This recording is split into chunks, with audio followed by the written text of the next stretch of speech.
Hola amigos, mi nombre es Oscar Díaz, presidente de Viceversa Consulting, para darles la bienvenida a otra edición del podcast de Cara y Sello. Opiniones bien informadas en tiempos de desinformación, con el análisis de la semana, junto a José González, gerente asociado de GCG Advisors desde Nueva York, y Juan Carlos Ruiz, vicepresidente de Pacific Latam. Tenemos como siempre tres temas, aquí les va el primero.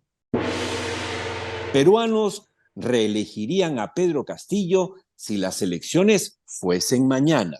Sí, aunque usted no lo crea. Por lo menos es lo que acaba de informar César Hildebrand, refiriéndose a una encuesta encargada, según él, y no queremos dudar de su palabra, suponemos que tiene buena fuente, según el Perú 21, el diario que dirige Cecilia Valenzuela, encargó una encuesta para saber por quién votarían hoy en una primera, en una segunda vuelta, y resulta que, según César Hildebrand, pues nada menos que aparecería como posible escenario, repitiendo a todos los mismos actores del 2021, que pasen a segunda vuelta nada menos que Pedro Castillo con Keiko, y que en segunda vuelta, en ese escenario, volvería a ganar Pedro Castillo. Y esto, digamos, se complementa de alguna manera, Juan Carlos y José, con la encuesta clásica que ha presentado este fin de semana en Panorama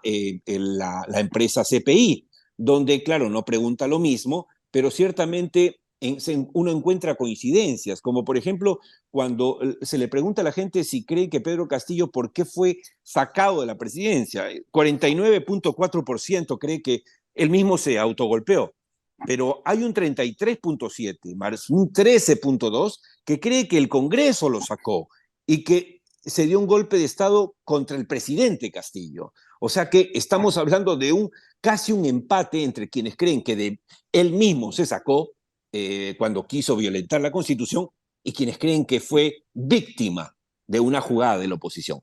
Así estamos, y el tema acá, Juan Carlos y José, amigos del podcast, es si la clase política está leyendo bien esta tomografía. Juan Carlos. Definitivamente no está leyendo adecuadamente la realidad, lo que concluye esta repetición de fotografía de lo que fue la elección, la última elección presidencial, repitiendo los mismos actores, como bien dices, repitiendo un escenario de primera vuelta, en donde vuelve a salir Castillo y Keiko en esa segunda vuelta, y en esa segunda vuelta vuelven a elegir a Castillo como nuevo presidente.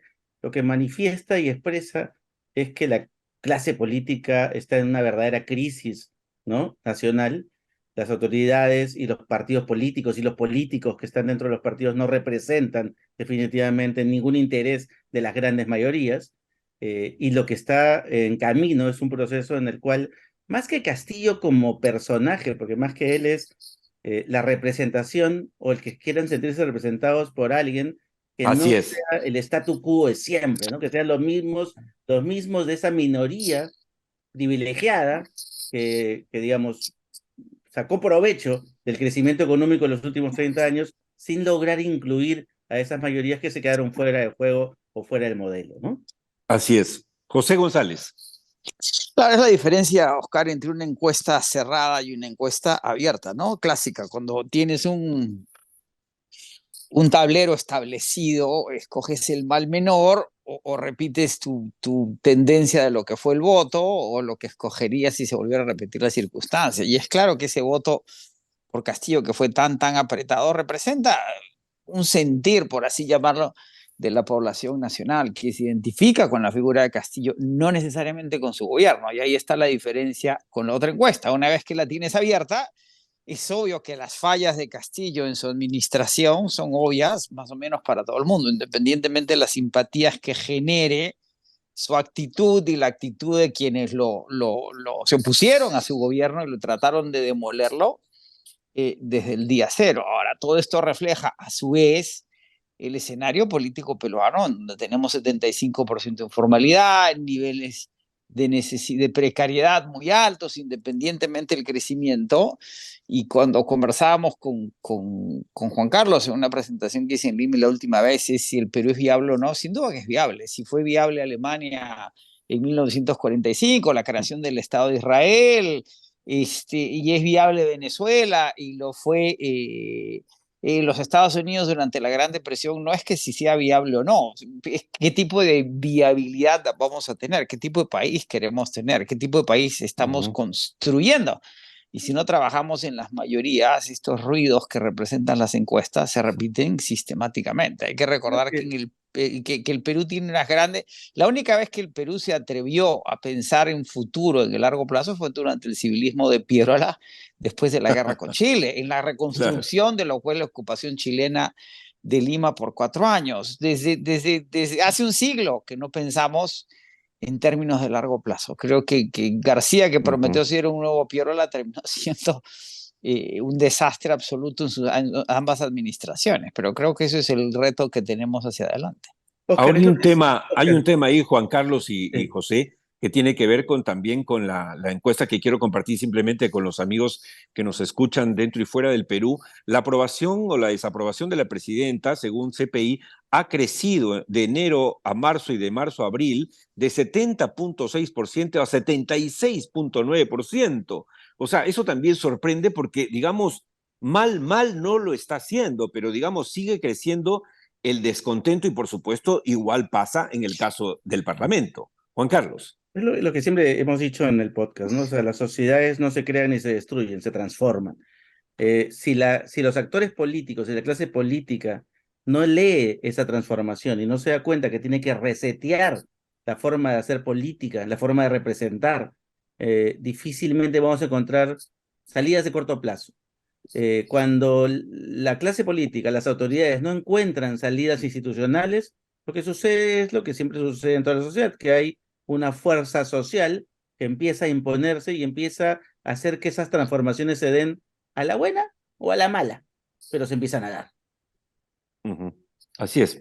Bueno, ahora, solo para cerrar este primer tema, en la encuesta de CPI habla de preguntas sobre el posible adelanto de elecciones y sigue habiendo un sorprendente 48.7% que cree que sería conveniente realizar las elecciones este año, cuando eso sabemos todos que es absolutamente imposible por los tiempos propios de cualquier proceso electoral. Hay un 26.6% que cree que debería ser el próximo año, que también es poco probable por lo que hemos visto ya y lo que hemos hablado. Y solo un 8% piensa en noviembre del 24, que sigue siendo poco realizable, mientras que el 10.7%, o sea, 11 de cada 100 peruanos, cree que debería terminar el 26. Así estamos y nos vamos al segundo tema. Venezolanos desterrados. La situación de los venezolanos, ya no en el Perú, sino en las fronteras, en los países vecinos, es realmente calamitosa. En el Perú, como todos sabemos, no hay cifra oficial, pero se calcula que hay entre 1.200.000 y 1.5 millones de venezolanos, lo que convierte al Perú en el segundo país con la mayor migración de este país después de Colombia. La idea también ahí, yo decía, Juan Carlos y José, conversaba el otro día con amigos, ¿por qué creen que vienen al Perú los venezolanos? ¿Porque no hay trabajo? ¿Por qué no se van a Brasil? ¿Por qué no se van a Argentina? ¿Por qué no se van a Chile? ¿Por qué no se quedan en Ecuador? Obviamente porque hay alternativas. O sea, el país, a pesar de sus problemas, está siendo capaz de cobijar y dar de comer, ojo, a más de 1.200.000, 300.000 venezolanos. Pero la situación en la frontera es preocupante. Y ahí yo quería saber la opinión de José. ¿Qué se puede hacer en estos casos, José? Es un problema global, ¿verdad? En Estados Unidos esta mañana el presidente Biden acaba de solicitar la movilización de 15.000, 1.500, ¿no? Se me confunde el número, soldados, el ejército, pero para apoyar en labores de seguridad en la frontera. Hay 40.000 inmigrantes en la frontera de los Estados Unidos intentando cruzar del lado de México al lado de los Estados Unidos. 40.000. 40.000 en acá este son momento. 250. Claro. En este instante son 40.000, ¿sí? Que están en la frontera tratando de cruzar. O sea, un estadio. Sí, el Estadio Nacional tiene 50.000 puestos, o sea, casi un estadio. Casi. Pero recordemos que son 40.000 en este instante, pero son casi 40.000 al mes tratando de cruzar la frontera de los Wow. Estados Unidos todos los meses, cada mes, todos los meses. Si tenés el problema de la migración africana, Europa, y estas migraciones tienen que ver con temas de seguridad, con temas medioambientales. Hay una gran sequía en Centroamérica que ha hecho que el campo ya no sirva. Hay un tema de criminalidad, es decir, son problemas complejos. Y el problema, en el caso de la frontera Perú siendo más pequeño, representa todos esos problemas. Además, en Chile se ha adoptado una política muy dura de cara a la migración después de haber Boric tenido un discurso bastante amigable con los migrantes, por Sí, temas de cierto. seguridad interna y de criminalidad, que políticamente son parte de los temas más delicados. Ahora, esta discusión global, en el Perú, como dices, Oscar, hay 1,5 millones de venezolanos en Lima. Es la ciudad con mayor presencia venezolana fuera de Venezuela. En Colombia hay más, pero están repartidos por todo el país. En Nueva York ya tenemos 36.000 venezolanos. Es que no se ha repensado las políticas migratorias a nivel global. Ya no se Así trata es. sencillamente de temas de criminalidad y de asilo político, sino de inseguridad económica, que es un riesgo real. Y el problema es que si bien la migración no tiene derechos ciudadanos, tiene derechos humanos. Y en la medida que los países son signatarios de la Declaración de Derechos Humanos de Naciones Unidas, los tienes que proteger, tienes que velar por ellos, particularmente si hay niños. Y en Yo el caso de quería, la, sí, y te termino, la darle, sí, migración sí, venezolana en el Perú ha sido positiva. La educación promedio de los migrantes venezolanos, cortando el tren de Aragua y los delincuentes, son minorías, hay sí, mucho ruido, sí, son minorías, claro, minoría. es superior a la educación promedio en el Perú. Y hay cálculos del INE que señalan que la migración venezolana ha sumado y suma crecimiento económico significativo, porque trabajan, producen, consumen y pagan Exacto. impuestos en términos de ventas, si no pagan impuestos al ingreso, porque son parte de la informalidad. Es decir, neto a neto, la migración sigue siendo positiva y la discusión en Estados Unidos es la misma. Este es un país de inmigrantes. ¿Por qué? Porque alguien que camina por 90, 120 días, 6 meses, para llegar desde Maracaibo hasta Texas o a Lima, es alguien que está dispuesto a todo. Es el tipo Así es. de gente que necesitamos y queremos, porque son guerreros, son luchadores, son gente que va a producir independientemente que se cuelen en movimientos migratorios como los sicilianos en los Estados Unidos, y eso es más o menos inevitable, pero el resultado neto de la migración siempre termina siendo positivo para el que recibe a los migrantes. Hay Qué que repensar pena, la migración. Uh-huh. qué pena que la presidenta Dina Boluarte no esté bien asesorada. Ustedes vieron en la semana pasada, para justificar la posición peruana frente a lo que está pasando en la frontera con Chile, bueno, un poco más y acusó a todos los venezolanos presentes en el Perú de la ola delincuencial, cuando Uh-huh. eso es, según una información que acaba de ser publicada, solo el 1,5% de todos los delitos en el Perú están vinculados a venezolanos. O sea, no se puede satanizar, no se puede satanizar. Y vamos al último tema para darle el pie para que nos hable de esto Juan Carlos Ruiz. Aumentan los mochasueldos. Juan Carlos, ¿qué hacemos? Cada semana aparece un mochasueldo nuevo. Es decir, hemos pasado, como decíamos hace un tiempo, de las épocas gloriosas de los comepollo, de los robacable, de los lavapiés, a los violadores, ¿no? Y los mochasueldos. Y el mochasueldo se ha convertido ahora en la divisa más importante del Congreso. Lo dijimos en podcasts anteriores, es decir, si realmente nos ponemos a revisar cuántos congresistas cobran parte de los sueldos de la gente que contratan y sus asesores o personal, la suma, estoy seguro, superaría más del 50% de los congresistas, si no es más.